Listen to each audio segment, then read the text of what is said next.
नमस्कार, मेरा नाम है रोहित सिंह और आप देख रहे हैं मीडिया दर्शन। मीडिया दर्शन पर जो भी एस्पिरेंट्स हैं उनके लिए एक स्पेशल कार्यक्रम शुरू किया जा रहा है, एस्पिरेंट टू ऑफिसर। तो आज हमारे इस कार्यक्रम में गेस्ट हैं हमारे रोहतास ज़िला के पुलिस अधीक्षक सर आशीष भारती सर हैं। इनसे हम लोग जानेंगे कि किस तरह से इन्होंने तैयारियां की और तैयारियों में जो भी हर्डल है उनको किस तरीके से ओवरकम किया। तो बहुत बहुत धन्यवाद सर, आपने हमारे लिए टाइम निकाला और धन्यवाद आपका। सर, सिविल सर्विसेज में जाना है, ये मतलब ये निर्णय आपने कब लिया? मेरे पिताजी की किताबों की दुकान है और जो कि यूपीएससी से ही रिलेटेड बुक्स हों उसमें मिलती हैं। तो मैं देखा करता था, मैं भी जब भी दुकान पे जाता था तो देखा करता था जो लोग इसकी तैयारी करते थे उनसे मिलता था। और जैसे हमारे पिताजी हमें कहानियाँ सुनाते थे या बातें जो बताते थे, मेरे पिताजी की भी इच्छा थी कि वो यूपीएससी की तैयारी करते, लेकिन जिस समय वो तैयारी कर रहे थे तो आर्थिक कारणों से और अन्य कारणों से वो नहीं तैयारी कर पाए और उन्होंने काम करना शुरू कर दिया परिवार को संभालने के लिए। तो यह एक मस्तिष्क में पहले से था, परंतु जो फाइनल जो एक डिसाइसिव जो एक निर्णय होता है, क्योंकि जब इंसान ग्रो कर रहा होता है और तो कई सारे ऑप्शंस होते हैं, तो बहुत सारे ऑप्शंस को क्या कहते हैं माप तौल करके फाइनली कॉलेज के आखिरी जो साल होता है, कॉलेज में हम लोग का प्लेसमेंट 3rd ईयर के बाद हो जाता है और उसके बाद हो गया था। और उसके बाद हम लोगों ने जब ये सोच रहे थे कि अब आखिर कॉलेज के बाद हमें करना क्या है, तब उस समय यह फाइनल डिसीजन लिया गया कि यूपीएससी की एग्ज़ाम देना है।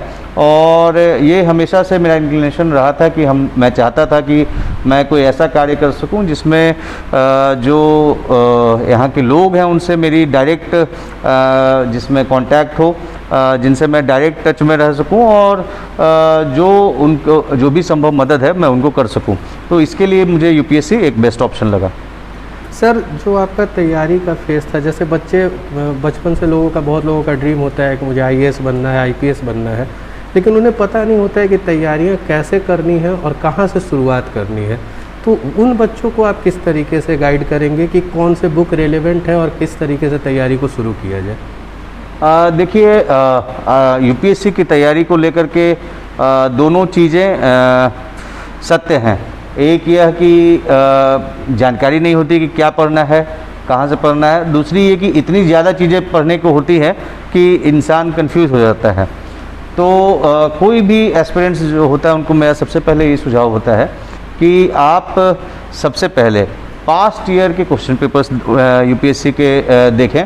उसको आपको यूपीएससी की तैयारी में मुख्यतः 3 आपके गाइड होंगे जो जिनसे आपको गाइडेंस लेना है, और जितना ज़्यादा आप उनसे गाइडेंस लेंगे, जितना ज़्यादा आप उसको समझेंगे, तो उतना ज़्यादा आपको फ़ायदा होगा। सबसे पहला हुआ यूपीएससी का पास्ट ईयर क्वेश्चन पेपर्स, दूसरा हो गया यूपीएससी का सिलेबस, और तीसरा हो गया कि जो आपका जो करंट अफेयर्स होता है और जो जिसका काफ़ी वास्ट स्पेक्ट्रम है, लेकिन उसको सिलेबस के साथ जब आप उसको एनालिसिस करेंगे तब आपको पता चलेगा कि क्या पढ़ना है। जैसे कोई भी टॉपिक जो यूपीएससी में है, जैसा आप जानते हैं कि ग्रेजुएशन लेवल का एग्ज़ाम होता है, ये एक स्पेसिफिकली लिखा होता है कि ये एक ग्रेजुएशन लेवल का एग्ज़ाम है। परंतु अगर हम लोग जो उसके टॉपिक्स होते हैं उसके कोई सीमा नहीं होती है, कहाँ से शुरू होकर के कहाँ पे ख़त्म होगा। हम लोग यूपीएससी की तैयारी में ही हिस्ट्री के जो एनसीईआरटी के बुक्स होती हैं, मतलब कि जो क्लासेस 6 से 12 तक पढ़ाई जाती हैं, उसमें भी जो बुक्स होती हैं उसको भी हम लोग पढ़ते हैं। और जो ग्रेजुएशन लेवल की बुक्स हैं या उससे भी हायर लेवल की जो बुक्स हैं उसको भी पढ़ते हैं। तो कहने का मतलब यह हुआ कि आपको एक लिमिट बांधना होगा कि कहाँ से पढ़ना है, क्या पढ़ना है। तो उसके लिए सबसे बेस्ट है यूपीएससी के प्रीवियस ईयर क्वेश्चन पेपर और साथ ही साथ जो सिलेबस दिया हुआ है। मैं आपको दावे के साथ बता सकता हूँ कि जो लोग तैयारी करते हैं उसमें से मुश्किल से 5 से 10% लोगों ने सिलेबस पूरा अच्छे से पढ़ा होता है। उसमें एसए के बारे में भी सिलेबस दिया हुआ है, सिलेबस नहीं दिया हुआ लेकिन क्या एक्सपेक्ट करता है यूपीएससी वो दिया हुआ है। इंटरव्यू के बारे में भी उसमें ये दिया हुआ है कि यूपीएससी क्या एक्सपेक्ट करता है। तो सभी लोगों से मेरा आग्रह है कि क्योंकि एक ओपन एंडेड ये इसका एग्ज़ाम है, ऐसा नहीं है कि ये फलाना किताब से आपको पढ़ना है और ये फलाना मतलब इतने सवाल होंगे जिसमें से कोई एक सवाल आएगा, ऐसा नहीं है। इसमें अथाह हो सकते हैं। तो सबसे पहले आप सिलेबस को अच्छे से पढ़ें, एक एक शब्द को आप उसको समझें क्यों लिखा हुआ है। जैसे अगर यूपीएससी में क्वेश्चन में टाइम लिमिट रहता है, वर्ड लिमिट रहता है, तो उसका एक कारण है।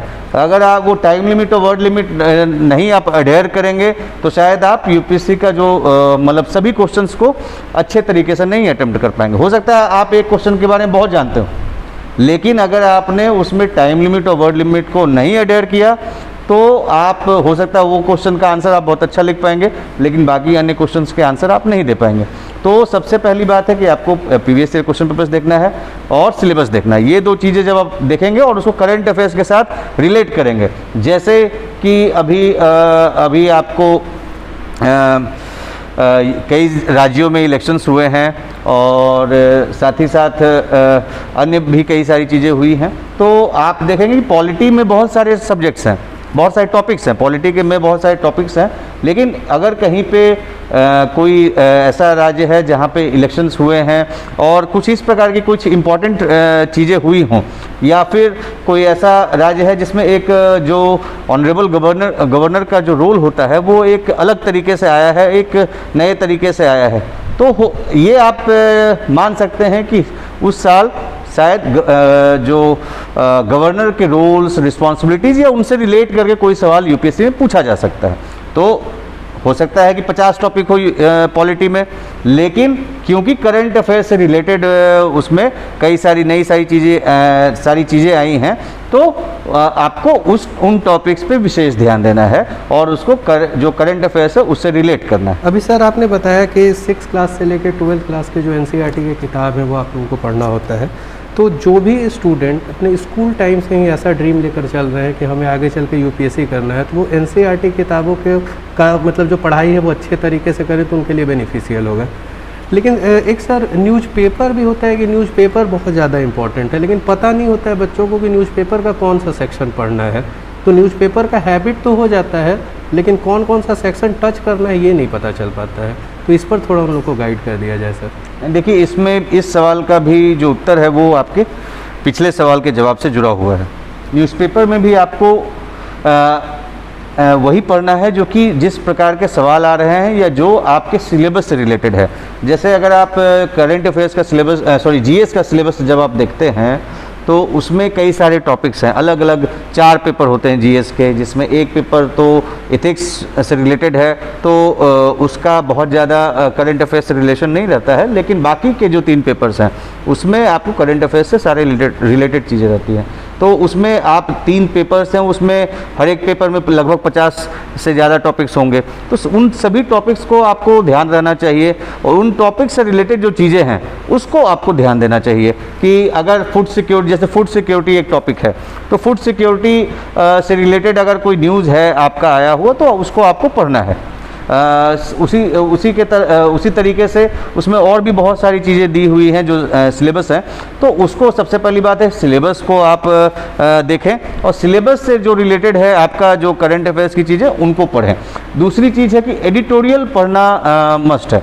एडिटोरियल जो भी अच्छे न्यूज़पेपर्स होते हैं उसमें जो एडिटोरियल होते हैं वो काफ़ी क्या कह सकते हैं उसको सारगर्भित होते हैं और बहुत ही कम शब्दों में बहुत ही ज़्यादा वो अपनी बात को रख पाते हैं। तो आपको यह समझना है कि आपको भी उसी तरीके से लिखना है कि आप कम शब्दों में अपने ज़्यादा से ज़्यादा आइडियाज़ या अपने पॉइंट्स को आप रख सकें। तो एडिटोरियल को पढ़ें और जो भी करंट अफेयर्स से रिलेटेड, जो आपका सिलेबस से रिलेटेड जो भी उसमें न्यूज़ है उसको पढ़ें।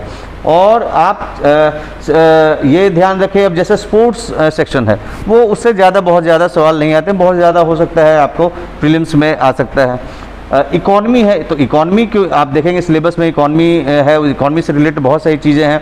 तो आप डेली मार्केट के उतार चढ़ाव को आप पढ़ेंगे तो उससे बहुत ज़्यादा आपको फ़ायदा नहीं होगा। लेकिन आपके लिए यूपीएससी के लिए क्या ज़रूरी है कि जैसे आपको वो समझ होनी चाहिए इकॉनमी का जो पोर्शन होता है कि क्यों मार्केट बढ़ा, क्यों मार्केट घटा, क्या उसके कारण हैं, अंडरलाइंग कारण क्या हैं। तो ये सारे सवाल हो सकते हैं, लेकिन मार्केट कोई बढ़ रहा है घट रहा है उससे उसको ज़्यादा फ़र्क नहीं पड़ता है। मतलब उस प्रकार के सवाल यूपीएससी में नहीं पूछे जाएंगे। किस कंपनी ने किसको एक्वायर किया ये नहीं पूछे जाएंगे। लेकिन हाँ, कोई अगर आपके सिलेबस से रिलेटेड चीज़ें हैं, जो उसके फंडामेंटल एस्पेक्ट से रिलेटेड चीज़ें हैं, तो वो आपको पूछे जा सकते हैं।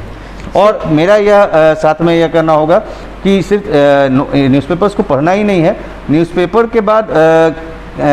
के बाद उसको अपने जो सिलेबस है उससे लिंक करना है और उससे और क्या आगे सवाल पूछे जा सकते हैं। मतलब आप न्यूज़पेपर पढ़ें तो उसको ये ध्यान दें कि क्या सवाल पूछा जा सकता है और उन टॉपिक्स को इंटीग्रेटेड तौर पे तैयारी करें।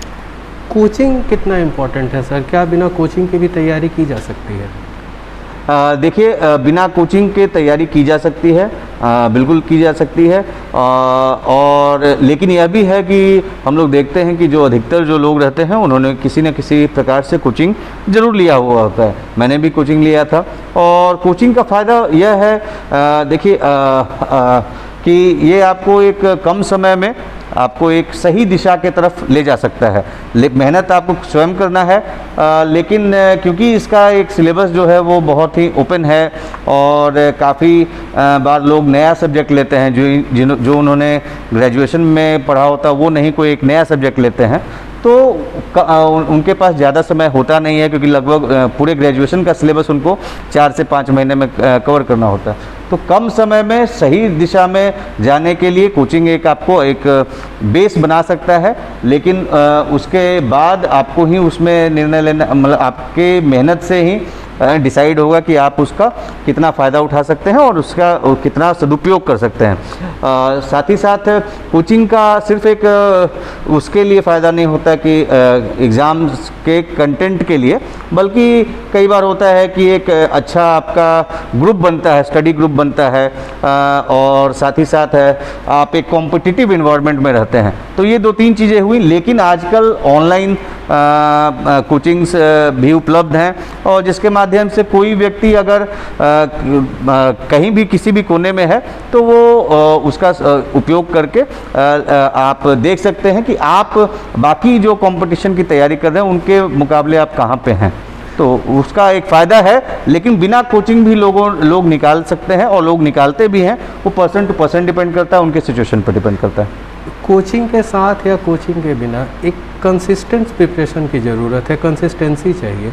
तो खुद को हर दिन उस कंसिस्टेंट हार्ड लेबर के लिए मोटिवेट करने का सोर्स क्या होता है? देखिए, इसमें क्योंकि एक बहुत लंबा इसमें एक व्यक्ति को तैयारी करनी होती है, एक लंबा पीरियड ऑफ टाइम, 1 साल भी अगर कोई तैयारी करता हो काफ़ी लंबा समय है। सामान्यतः लोग अगर कॉलेज में पढ़ते हैं तो वो एक बहुत कम समय ही पूरे फोकस के साथ पढ़ते हैं। बाकी इसके लिए यह बेहद आवश्यक कि सबसे पहले आप क्लियर हो कि आप क्यों तैयारी कर रहे हैं। क्या आप किसी के प्रेशर में तैयारी कर रहे हैं या आपका एक पर्सनल अपना क्लैरिटी है आपको कि आप तैयारी क्यों कर रहे हैं। आप उस चीज़ को लिख लें, किसी कहीं पे नोट डाउन कर लें और उसको हमेशा याद रखें। और अगर कभी आपको लो फील कर रहे हो या कभी आपको उससे भटकाव हो रहा हो तो उसको ज़रूर देखें। और सबसे पहली बात है एक पर्सनल क्लैरिटी, क्यों आप तैयारी कर रहे हैं। दूसरी चीज़ है कि आप का जो सपोर्ट ग्रुप है, कोई भी व्यक्ति एक अगर सपोर्ट ग्रुप उसको अच्छा मिलता है तो वो ज़्यादा अच्छा परफॉर्मेंस दे पाता है। वो उसका भी एक बेहद इम्पॉर्टेंट रोल है, चाहे वो आपके फैमिली हों आपके फ्रेंड्स हों, आप उनसे बात कर सकते हैं, और अगर वो आपके सपोर्टिव हैं तो आपको ज़्यादा से ज़्यादा मोटिवेशन मिलता है। तो मैंने ये देखा है कि मतलब जो हाईली डिटर्मिन्ड लोग होते हैं, देखिए जो यूपीएससी की एग्ज़ाम देने के लिए लगभग 10 लाख लोग फॉर्म भरते हैं, उसमें से शायद 5-6 लाख लोग एग्ज़ाम देते हैं। तो मान के चलें अगर 5 लाख लोग भी हैं तो उसमें से हर कोई मतलब उतने फोकस तरीके से नहीं तैयारी कर रहे होते हैं। तो जो लोग इस बात को समझते हैं, मतलब सेल्फ उनके सेल्फ बिलीफ के साथ पढ़ते हैं या सेल्फ उनको मोटिवेटेड रहते हैं, वो लोग इसमें ज़्यादा सफलता प्राप्त करते हैं। अगर आप किसी के दबाव में कर रहे हैं और आपकी अंदर से इच्छा नहीं है, आप चाहे सोसाइटी के दबाव में कर रहे हों, पेरेंट्स के दबाव में कर रहे हों, या किसी मजबूत कारण अगर आपका नहीं है, तो शायद आप 1 सप्ताह 1 महीना अच्छे से पढ़ाई करेंगे, लेकिन फिर आपका भटकाव हो जाएगा। लेकिन अगर आपका वो कारण अब मजबूत रहेगा, सेल्फ मोटिवेटेड आप रहेंगे, तो फिर आप लंबे समय तक उसको कर सकते हैं। और दूसरी चीज़ है कि आप पूरी तैयारी को छोटे छोटे पार्ट्स में डिवाइड करें, और शॉर्ट मतलब जो अपने गोल्स हैं उनको आप सब गोल्स में डिवाइड करें, और जैसे जैसे आप उसको अचीव करते जाएंगे, जैसे अगर आपको मान लीजिए एक घर बनाना है और उसमें समय लग सकता है, लेकिन अगर आप उसको छोटे छोटे टास्क कर लेंगे कि हाँ मुझे ये काम इतने दिनों में करना है, तो जब आप उसको पूरा करेंगे तो आपको एक खुशी मिलेगी, एक अचीवमेंट, सेंस ऑफ अचीवमेंट आएगा, तब आप अगले काम को करने के लिए ज़्यादा उत्साहित रहेंगे। और जब आप सिर्फ एक बड़े गोल को लेकर के चलते हैं, तो हो सकता है कि इतना लंबा समय लगने वाला है, तो आप उतना एक कुछ समय के बाद अपना जो मोटिवेशन है वो खो सकते हैं। तो बेसिकली गोल को छोटे छोटे सब गोल्स में डिवाइड करें और उसको अचीव करें, तो उसके धीरे धीरे आप आगे बढ़ेंगे। बहुत बार सर ऐसा होता है कि लोग पूरी मेहनत के साथ तैयारी करते हैं और एग्ज़ाम अटेम्प्ट करते हैं, पहला अटेम्प्ट दूसरा अटेम्प्ट उनका मतलब नहीं हो पाता है, तो बहुत लोग क्विट कर जाते हैं। तो ऐसे लोगों को आप क्या कहेंगे? देखिए, सबसे ज़रूरी बात है कि एक पर्सन को क्लैरिटी स्वयं होनी चाहिए क्यों वो तैयारी कर रहा है। और ऐसा नहीं है कि मतलब कि this is the only exam जो आपको देना है, या मतलब दिस इज़ इसके अलावा और कोई चीज़ दुनिया में चीज़ें नहीं है, ऐसा नहीं है। लेकिन अगर आप ये करना चाहते हैं, तो अगर आप इसको अच्छे से करना चाहते हैं, तो आपको ये देखना होगा कि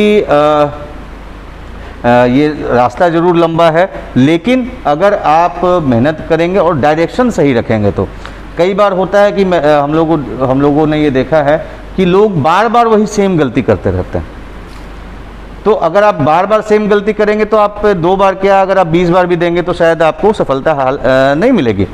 तो आप इस चीज़ को देखें कि अगर आपको इसमें सफलता चाहिए, तो अगर आप 1 या 2 बार निराशा हाथ लगी है, तो भी उससे आप निराश ना हो। कई ऐसे लोग हैं जिन्होंने शायद चौथे बार में, कुछ लोगों ने 5वें बार, 6ठे बार, 7वें बार में भी सफलता हासिल की है। तो सबसे बेस्ट मतलब मेरा आपको यह सुझाव रहेगा कि आप एनालाइज करें कि कहाँ आपसे गलती हो रही है, किस चीज़ में कमी रह रही है। क्या आप याद नहीं रख पाते हैं, या क्या आप किसी पर्टिकुलर सब्जेक्ट में, किसी टॉपिक में वीक हैं, उसको सुधार करें।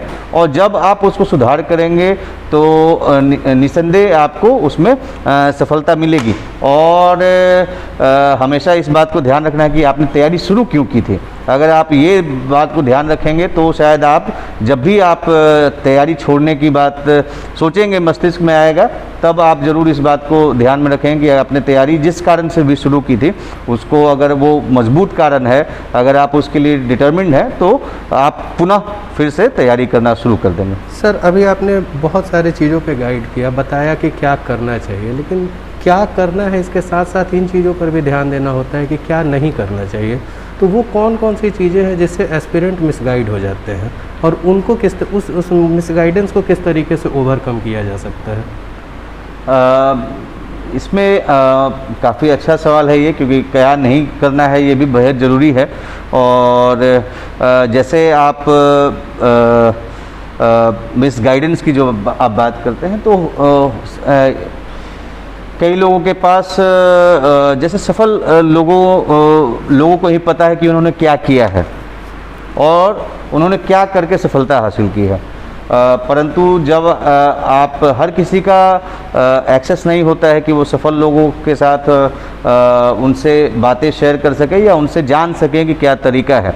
तो कई बार ऐसा होता है, हम लोगों ने देखा है कि मतलब सामान्यतः लोग तैयारी करने के लिए किसी पर्टिकुलर जगह पे जाते हैं, वहाँ पे वैसे लोग जो उनसे पहले से तैयारी कर रहे हैं परंतु उनका नहीं हुआ है, उनसे वो मार्गदर्शन प्राप्त करते हैं।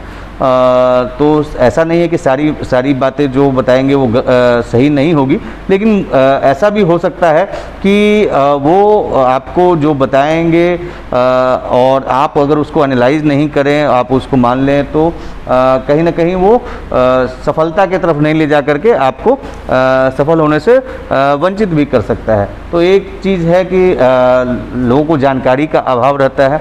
दूसरा यह रहता है कि आपको मतलब आप स्वयं अगर नहीं एनालाइज करना करते हैं और सिर्फ लोगों की सुनी सुनाई बातों पे आप ध्यान देते हैं, तो आप फिर मतलब हर किसी का जो एक सफल होने का जो तरीका रहता है वो अलग रहता है। तो आप सभी चीज़ नहीं कर सकते हैं, आपको अपने हिसाब से देखना है कि आपके लिए क्या सूटेबल है, क्या सही है।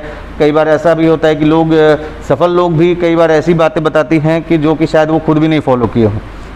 तो आपको एनालाइज करना पड़ेगा कि क्या चीज़ आप सही पा रहे हैं। और इसमें तो बहुत ही ऑब्जेक्टिव एग्ज़ाम है, ऑब्जेक्टिव इन द सेंस कि प्रीलिम्स तो पूरा ऑब्जेक्टिव है, और जो मेंस भी होता है उसमें भी जो आप लिखते हैं तो एक रफ आइडिया आपको लग सकता है कि किसने आपका कौन सा आंसर कैसा है, जिसमें कितने मार्क्स मिलने चाहिए। तो आप अपने आप को इस चीज़ को ध्यान दें कि जो आपका एम है उसको, उस टारगेट को पूरा करने के लिए जो आपको गाइडेंस मिल रहा है, जो उस डायरेक्शन में ले जा रहा है, वो आपको उसको आपको पालन करना है। जैसे मैं अपना एक पर्सनल एग्जांपल दूंगा कि मेरे पिताजी की क्योंकि बुक शॉप थी, तो मेरे लिए तो पूरी किताब मतलब कई सारी किताबें थी, लेकिन मैंने अपने आप को बहुत रिस्ट्रिक्ट करके रखा, क्योंकि मैं अगर एक टॉपिक पे 10 बुक्स पढ़ूंगा तो शायद मैं एक भी उसमें मतलब उस पर मैं अपना सिलेबस नहीं कंप्लीट कर पाऊंगा या मैं उसको भी नहीं समझ पाऊंगा। यूपीएससी एक कोई पीएचडी स्कॉलर तो को रिक्वायरमेंट है नहीं यूपीएससी की। यूपीएससी की रिक्वायरमेंट जो है उतनी नॉलेज आपको चाहिए, वो आपको लेना है, और उस नॉलेज को लेकर के कैसे आप प्रेजेंट करते हैं ये ज़रूरी है। तो मेरे पिताजी हमेशा मुझे गुस्सा होते रहते थे कि वो किताबें लाते रहते थे, मैं नहीं पढ़ता था। आपको एक बेसिक बुक पढ़ना है, बेसिक किसी भी टॉपिक पे एक बेस बनाने के लिए, जो उसके बारे में आपको जो फंडामेंटल नॉलेज है वो दे सके। उसके अलावा बाकी आप उसको जो करंट अफेयर से जो आप चीज़ें हैं उसको आपको रिलेट कर सकते हैं। बहुत हुआ तो कोई भी टॉपिक पे आप 2 बुक कर सकते हैं, उससे ज़्यादा बिल्कुल नहीं। हर एक बुक आप देखेंगे, अगर आप ज्योग्राफी की ही बुक देखेंगे, ज्योग्राफी ऑफ इंडिया पे, तो कई सारे ऑथर्स की कई सारी बुक्स हैं, लेकिन आप सारी बुक्स नहीं पढ़ सकते हैं। आप एक बुक आपको जो बेस्ट लगता हो, जो आपको जानकारी मिलती हो कि ये बेस्ट बुक है, आप उसको पढ़ें। अब उसमें सारी चीज़ें नहीं हो सकती हैं, तो आप कुछ एक टॉपिक्स के लिए आप दूसरे बुक्स को डिफ़र कर सकते हैं, लेकिन दूसरा बुक फिर पूरा नहीं पढ़ सकते हैं। तो ये एक मेरे साथ एक प्रॉब्लम थी कि मेरे पास बुक्स या मटेरियल बहुत ज़्यादा थी, तो मैंने लेकिन उसको रिस्ट्रिक्ट किया, एक बेसिक बुक और उसके अलावा करंट अफेयर्स, इस पे मैंने फोकस किया। तो ये भी एक कई लोगों को कन्फ्यूज़न क्रिएट करता है कि कौन सी बुक्स पढ़नी है। तो सभी बुक्स नहीं पढ़ी जा सकती है, लेकिन आपको जो बेसिक बुक्स हैं वो ज़रूर करना है और करंट अफेयर्स करना है। इसके अलावा अन्य चीज़ों पे ध्यान नहीं देना है। तो बेसिकली 2 चीज़ें मैंने बताई आपको, एक कि जो गाइडेंस जिनसे लेते हैं उसको एनालाइज करना है, दूसरा बुक्स या अन्य जो भी मटेरियल जो आपको पढ़ना है उसको भी आपको अंडरस्टैंड करके पढ़ना है, एनालाइज करके पढ़ना है और उसको मतलब कि अनावश्यक चीज़ें नहीं पढ़नी है। आपका मेंस में ज्योग्राफी था सर, तो जो भी एस्पिरेंट्स ज्योग्राफी के लिए तैयारी कर रहे हैं, ज्योग्राफी सब्जेक्ट से, उनको आप कौन कौन सी बुक रेफ़र करेंगे? बुक्स लिस्ट तो अभी मेरे पास नहीं है, लेकिन जैसे आपको उसमें अलग अलग टॉपिक्स के लिए अलग अलग बुक्स हम लोग देखते थे। ज्योग्राफी ऑफ इंडिया के लिए मेनली 2 बुक्स थी, एक DR खुल्लर की एक ज्योग्राफी ऑफ इंडिया थी और एक और बुक थी, मुझे अभी ध्यान नहीं है, लेकिन ये मेनली मैंने जो खुल्लर की बुक थी ज्योग्राफी ऑफ इंडिया के लिए उसको पढ़ा था मैंने। और एटलस मैप बहुत इम्पॉर्टेंट है ज्योग्राफी के लिए भी और GS के लिए भी, आपको मैप की बुक्स ज़रूरी है, एटलस रहना चाहिए। और साथ में अलग अलग जैसे टॉपिक्स पे आपको, जैसे मैंने जिस कोचिंग इंस्टीट्यूट से किया था उसके जो नोट्स थे और साथ ही उसके जो बुक्स स्टडी मटेरियल जो दिया गया था उसको रेफ़र किया था। बट अलग अलग जो कुछ टॉपिक्स पे अगर मुझे अंडरस्टैंडिंग नहीं होती थी तो उसके लिए मैं अलग अलग बुक्स को रेफ़र कर लेता था। जैसे क्लाइमेटोलॉजी के लिए DS लाल की बुक है और या अन्य कई सारे सभी टॉपिक्स पे अलग अलग, क्योंकि ज्योग्राफी में हर एक जो सब यूनिट है, सब टॉपिक है, उसकी अलग अलग वो अपने आप में स्पेशलाइज्ड है, तो सब उसके लिए बहुत सारी बुक्स थी। बट ज्योग्राफी ऑफ इंडिया के लिए खुल्लर की बुक और ज्योग्राफी जो फिजिकल ज्योग्राफी थी उसके लिए आपको क्लाइमेटोलॉजी के लिए DS लाल हो गई और सविंदर सिंह थी फिजिकल ज्योग्राफी के लिए, तो और जो स्टडी मटेरियल था उसको मैंने फॉलो किया था। सर हमने प्रिपरेशन पे बहुत सारी बातें की, जब वो टाइम होता है कि आप इंटरव्यू देकर आए और अगले एग्ज़ाम के लिए प्रिपेयर कर रहे हैं, तब तक आपका माइंडसेट है कि आप एक एस्पिरेंट हैं, रिजल्ट आता है और आपको पता चल चुका है कि अब आप ऑफिसर बनने वाले हैं, उस समय एटीट्यूड में किस तरह का चेंज आता है? देखिए, सबसे पहला तो रिलीफ फील होता है, क्योंकि आप बहुत लंबे समय तक तैयारी करने के बाद सफलता हासिल करते हैं। एक रिलीफ फील होता है, खुशी का माहौल रहता है और आपको एक कॉन्फिडेंस लेवल बढ़ता है क्योंकि एक बहुत ही टफ एग्ज़ाम है जिसको आपने क्लियर किया हुआ होता है। तो मुख्यतः यही जो 2-3 चेंजेस हैं जो इंसान में, मतलब जो मुझ में आई थी। आप बतौर पुलिस कप्तान डिस्ट्रिक्ट में आए, यहाँ आने के बाद कहा जाता है great powers comes with great responsibility, तो रिस्पॉन्सिबिलिटी तो सबका है, आपका है, सोसाइटी का है। आप सोसाइटी के तरफ से क्या चाहते हैं कि उनका जो वो किस तरीके से पुलिस को कोऑपरेट करे ताकि सोसाइटी का वेलफेयर अच्छे से हो सके? देखिए, पुलिसिंग है या कोई भी जो कार्य किया जा रहा है वो सोसाइटी में रह कर के ही कार्य सभी पदाधिकारी करते हैं और उसमें सोसाइटी का जो योगदान भूमिका है वो बहुत इम्पोर्टेंट हो जाती है। मेरा यह मानना है कि every civilian is a policeman in uniform without uniform, every civilian is policeman without uniform. और अगर सोसाइटी का सहयोग पुलिस को मिलता है तो पुलिस को अपने कार्य करने में बहुत ही आसानी होती है, चाहे वो विधि व्यवस्था संधारण हो, जैसे हम लोग पर्व त्यौहार में देखते हैं, या कोई भी विधि व्यवस्था की समस्या अगर उत्पन्न होती है तो उसमें जो आम जन का जो सहयोग है वो बेहद आवश्यक है। इसके अलावा जो कई सारे ऐसे अपराध होते हैं जिसके बारे में वो आसूचना पब्लिक से हमको मिलती है, तो पब्लिक से आसूचना मिलती रहे, पब्लिक का सहयोग हमें मिले जब पुलिस को ज़रूरत हो तो, और साथ ही साथ एक पब्लिक का विश्वास रहे। कई बार हम लोग देखते हैं कि कोई बड़ी घटना घटित हो जाती है और विधि व्यवस्था की समस्या उत्पन्न होती है, तो उस समय पब्लिक का विश्वास काफ़ी आवश्यक रहता है, क्योंकि जो घटना घटित होती है उसको पूरा सॉल्व करने में, अपराधियों को पकड़ने में कुछ समय लग सकता है। तो अगर उस समय तक पब्लिक का सहयोग मिले और कोई अनावश्यक चीज़ों में पुलिस का ध्यान समय नहीं वेस्ट हो, तो उस क्रिमिनल को पकड़ने में पुलिस को ज़्यादा सहूलियत होती है और अपराधी को हम लोग जो अंजाम तक है उसको पहुंचा पाते हैं। तो मुख्यतः उनके ट्रस्ट की आवश्यकता है, उनके सहयोग की आवश्यकता है, आसूचना की आवश्यकता है। जो भी आसूचना चाहे वो किसी भी चीज़ के बारे में हो, अपराध के संबंध में हो, यातायात के संबंध में हो या विधि व्यवस्था के संधान के संबंध में हो, आसूचना की आवश्यकता है। और मेरा यह मानना है कि जो जहाँ पे एक दूसरे पे ट्रस्ट रहेगा पुलिस और पब्लिक का, तो वहाँ पे काफ़ी सुख शांति और रहेगी। सर, जब मतलब तैयारी का समय होता है उस समय वो चीज़ें नहीं डिस्कस की जाती हैं जो व्यवहारिक जीवन में ऑफिसर बनने के बाद होती है, जैसे कि उसमें एक बहुत बड़ा चीज़ है पॉलिटिकल प्रेशर। तो वो पॉलिटिकल प्रेशर कैसे हैंडल किया जाता है आप लोगों के द्वारा? देखिए,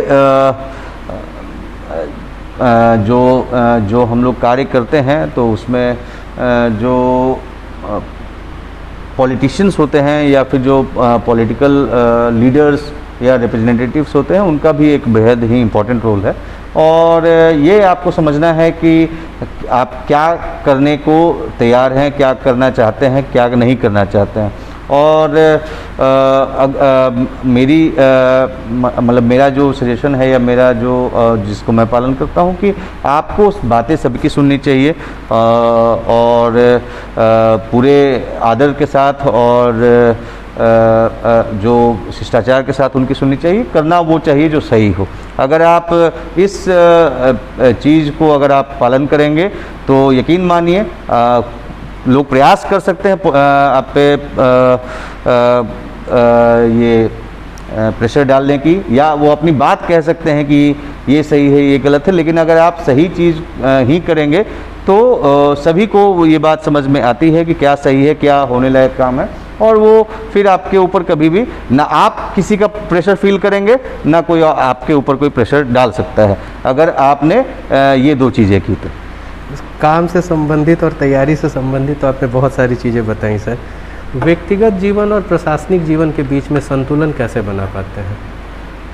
देखिए, काफ़ी मुश्किल होता है और ख़ास करके पुलिस का काम काफ़ी चैलेंजिंग है। 24 घंटे का कार्य है ये, और इसमें मुख्य रूप से आपको जैसा हर एक चीज़ में बेसिकली आपकी जो थिंकिंग है वो क्लियर रहनी चाहिए कि आप क्या चाहते हैं, आप जॉब से क्या चाहते हैं, आप अपने पर्सनल लाइफ से क्या चाहते हैं, और उसको किस तरीके से सामंजस्य बिठाना है। हर किसी के लिए वो अलग अलग हो सकता है।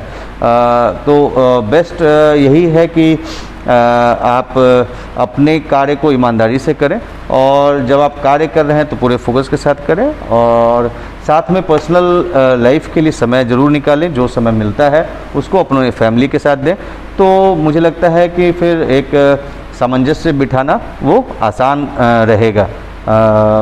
और चैलेंजेस तो आएंगी लेकिन आप उसको ओवरकम कर लेंगे। इस पूरे इंटरव्यू का अगर एक मतलब कंक्लूड करके एक मैसेज देना हो एस्पिरेंट्स को तो आप क्या देंगे? मेरा यह सभी एस्पिरेंट्स को यह मैसेज रहेगा कि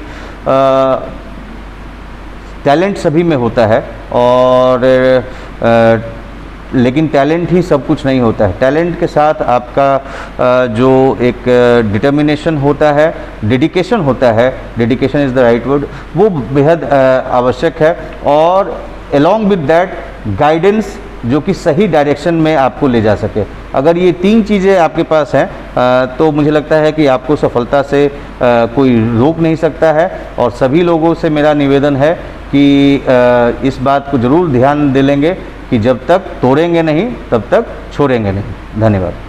तो अभी आपने सुना आशीष भारती सर को, इन्होंने तैयारियों को लेकर बहुत सारे गाइडेंस दिया, और अंत में इन्होंने कहा कि जब तक तोड़ेंगे नहीं तब तक छोड़ेंगे नहीं। इस भावना से सारे एस्पिरेंट्स प्रेरित होने चाहिए। हम फिर अपने एस्पिरेंट टू ऑफिसर के अगले एपिसोड में आएंगे, आप लोगों को फिर से मोटिवेशन देंगे। तब तक के लिए बने रहिए मीडिया दर्शन के साथ। धन्यवाद।